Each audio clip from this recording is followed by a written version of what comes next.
جشن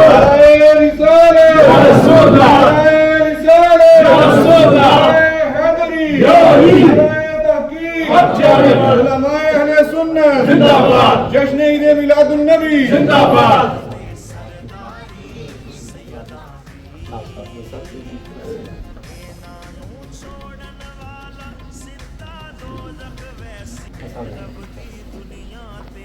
Even before we claim our love for the Messenger sallallahu alaihi wa sallam, even before we follow in the example of the Messenger sallallahu alaihi wa sallam, we have to make sure that our creed, our belief, our notions, and what we have in our hearts in regards اور شعلہ بیاں ہیں جب گفتگو کرتے ہیں تو آپ دل سے جو ہے وہ گفتگو کرتے ہیں. ایک جو ہے وہ پورے مجمع پر ایک سناٹا چھا جاتا ہے جب آپ کلام کرتے ہیں. ہم سب کے لیے جو ہے وہ یہ خوشبختی ہے کہ آج ہمارے درمیان جو ہے ایک عظیم شخصیت، یہ عظیم جو ہے وہ صاحبزادے ہمارے درمیان آج موجود ہیں. اور قبلہ شاہ صاحب کے لیے جو ہے وہ ہم ہمیشہ جو ہے یہاں پر ہم کتنے عرصے سے ہم انتظار کر رہے تھے کہ شاہ صاحب جو ہے وہ تشریف لا رہے ہیں اور ہمیشہ جو ہے وہ ہم ان کے انتظار میں رہے. الحمدللہ آج وہ گھڑیاں جو ہے وہ ختم ہوئیں. قبلہ شاہ صاحب یہاں پر موجود ہیں. یہ میلاد شریف کا سلسلہ ایک شعر کے ساتھ یہ بڑا پرانا سلسلہ ہے، کوئی یہ نیا سلسلہ نہیں ہے.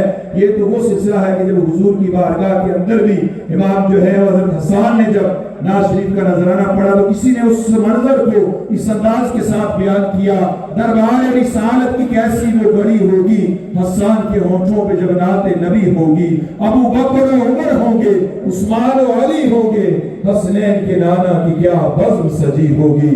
سامعین محترم قبلہ شاہ صاحب تشریف لا رہے ہیں. زوردار نعرے کے ساتھ آپ استقبال کیجئے گا. نعرہ تکبیر، نعرہ تکبیر، نعرہ رسالت، نعرہ حیدری، نعرہ تحقیق، نعرہ غوثیہ. جشن عید میلاد النبی حضرت علامہ مولانا پیر سید احسان الحق شاہ صاحب سلطان پوری.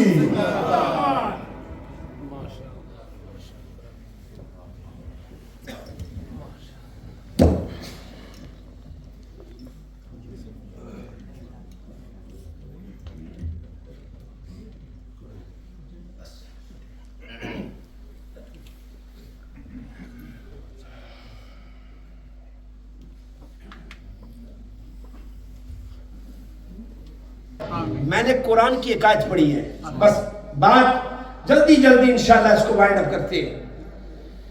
قرآن کہتا ہے وَأَمَّا السَّائِلَ فَلَا تَنْهَرْ. قرآن ہے نا، اور یہ آپ نے اکثر یہ آیت پڑھی ہوگی.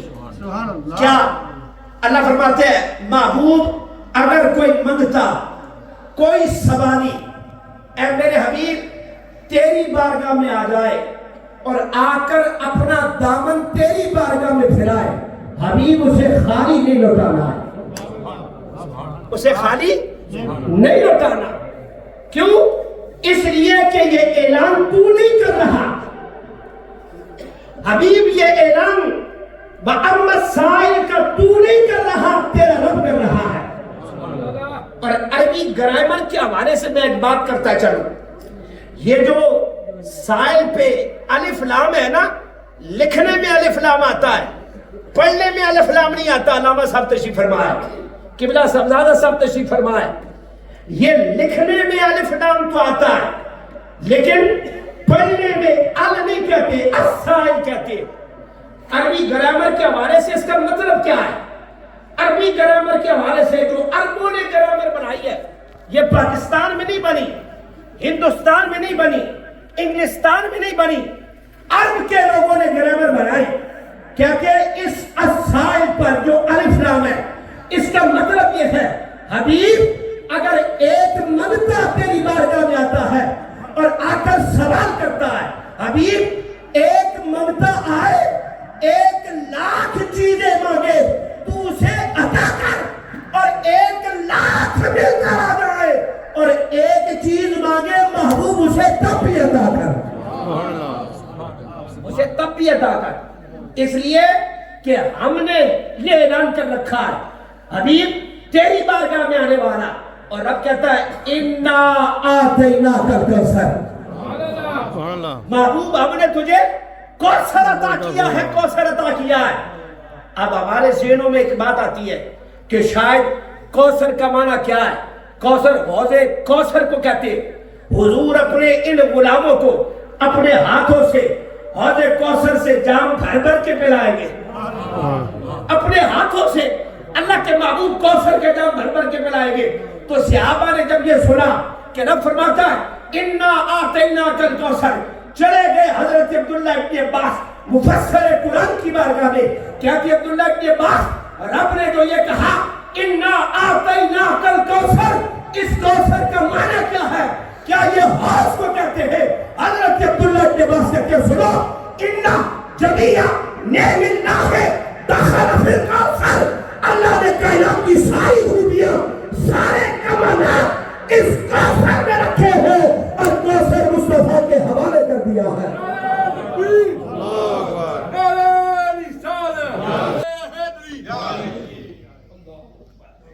اللہ نے اس کائنات کی ساری خوبیاں، سارے کمالات یہ ہیں اور کوثر سونے مصطفیٰ کے حوالے کر دیا ہے۔ رب نے ساری کائنات بنائی کس کے لیے؟ حضور کے لیے، اور حضور کی وجہ سے بنی۔ اقبال نے اسی لیے کہا ہو نہ یہ پھول تو بلبل کا ترنم بھی نہ ہو، جبنے دہر میں کلیوں کا تبسم بھی نہ ہو نہ یہ ساقی تو میں بھی نہ ہو، خم بھی نہ ہو، بس نہ توحید بھی دنیا میں نہ ہو، تب بھی نہ ہو، اور خیمہ افلاک کا استادہ اسی نام سے ہے، نفس ہستی تبشہ مادہ اسی نام سے ہے۔ یہ جو کچھ بھی ہے صدقہ ہے محمد رسول اللہ۔ حضور کی بارگاہ سے جب بھی کوئی آیا ہے آقا نے خالی دامن نہیں لوٹایا۔ حضور کی بارگاہ سے اگر کوئی جنت لینے آیا آقا نے جنت عطا فرمائی۔ حضور کی بارگاہ سے اگر کوئی علم کی خیرات لینے آیا حضور نے علم کی خیرات عطا فرمائی۔ حضور کی بارگاہ سے اگر کوئی شفا لینے آیا محبوب نے شفا عطا فرمائی، اور اگر کوئی جنت لینے آیا حضور نے اسے جنت عطا فرمائی ہے۔ اللہ اکبر۔ حضرت ابو ہریرہ رضی اللہ تعالیٰ عنہ، آپ نام سنتے ہیں نا، بڑی حدیثیں ان سے، احادیث کتب میں وہ روایت کرتے ہیں ان سے۔ تو ایک دن حضور کی بارگاہ میں حاضر تھے، عرض کرتی ہے اللہ کے محبوب میں تو اسلام لے آیا، میں نے تو غلامی کا پٹا گلے میں ڈال لیا ہے، آقا میں تو اسلام لے کے آ گیا، پر میری ماں جو ہے، میری ماں ابھی تک کفر کی حالت میں ہے۔ آقا ہے تو میری ماں نا، جب سوچتا ہوں اسی حال میں میری ماں مر گئی جہنم کی نظر ہو جائے گی، جہنم کی آگ میں جلے گی۔ آقا جس طرح مجھ پر نظر رحمت ڈالی ہے اس طرح میری ماں پر بھی نظر رحمت ڈال دیجیے، میری ماں پر بھی نظر رحمت ڈال دیجیے۔ اب کہتی ہے کہ جب انہوں نے یہ بات کی ادھر حضور کے ہاتھ اللہ کی بارگاہ اٹھے، اللہ کی بارگاہ میں حضور کے ہاتھ اٹھے۔ حضرت ابو ہریرہ نے ابھی سنا نہیں کہ حضور کیا کہتے، صرف ہاتھ اٹھتے ہوئے دیکھے ہیں۔ ابو ہریرہ نے گھر کی طرف دوڑ لگا دی، اب راستے میں دوڑتے جاتے ہیں، لوگ مل گئے راستے میں، کہنے لگے ابو ہریرہ کدھر جاتا ہے، کیوں دوڑ رہا ہے، تیرے دوڑنے کا سبب کیا ہے، وجہ نظر نہیں آتی۔ کہنے لگے آج دیکھنا چاہتا ہوں میں گھر میں پہلے پہنچتا ہوں یا دعائے مصطفیٰ گھر میں پہلے پہنچتی ہے۔ سبحان اللہ، میں گھر میں پہلے پہنچتا ہوں یا دعائے مصطفیٰ گھر میں پہلے پہنچتی ہے۔ آگے گئے تو ماں کلمہ پڑھ کے مسلمان ہو چکی ہے۔ اللہ اکبر۔ وہ مائیں آج ان کو جو عظمت، رفعت اور جو مقام ملا ہے، میں نے کہا 14 صدیاں پہلے چلے جائے حضور کے آنے سے پہلے، آج میلاد مصطفیٰ میں آنے والوں حضور کی آمد سے پہلے یہ معاشرہ تھا کیا؟ اپنی ماں کو منڈیوں میں بیچ کے آتا تھا اور اپنی بچیوں کو، زندہ بچیوں کو زمین میں درگور کیا کرتا تھا، اپنے ہاتھوں سے زندہ درگور کرتا تھا، اور جب یہ زندہ دفن کرتا اللہ کے محبوب آ گئے،